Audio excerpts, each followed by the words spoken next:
গণতান্ত্রিক পদ্ধতিতে আন্দোলন চলছে, চলবে, শান্তিপূর্ণ আন্দোলন চলছে, চলবে, বিরুদ্ধে আন্দোলন চলছে, চলবে, সংশোধনী আইনের বিরুদ্ধে আন্দোলন চলছে, চলবে, সমস্যা সমাধান করতে আমাদের আন্দোলন চলছে, চলবে,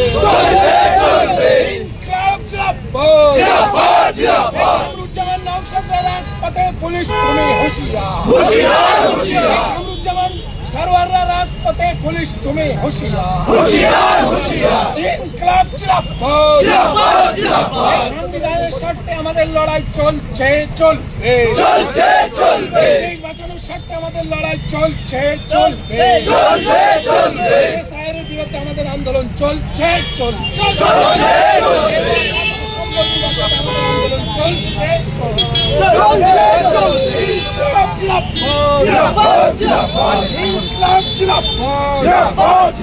বন্ধুগণ, আপনাদের জ্ঞাতার্থে জানিয়ে রাখি, আমরা গতকাল ধর্ণামঞ্চে শুরু করেছিলাম 27 তারিখ পর্যন্ত, কিন্তু গতকাল ধর্ণামঞ্চকে আটকানোর জন্য প্রশাসনের পক্ষ থেকে যে তৎপরতা দেখিয়েছিল, প্রশাসনের মধ্যে থাকা ব্যক্তি আমাকে প্রচণ্ড জোরে আঘাত করে, আমি বুকে অত্যন্ত চোট পাই। তৎক্ষণিক রিলিফ করার জন্য আমি হসপিটালে গিয়েছি, কিছু ট্রিটমেন্ট চলছে,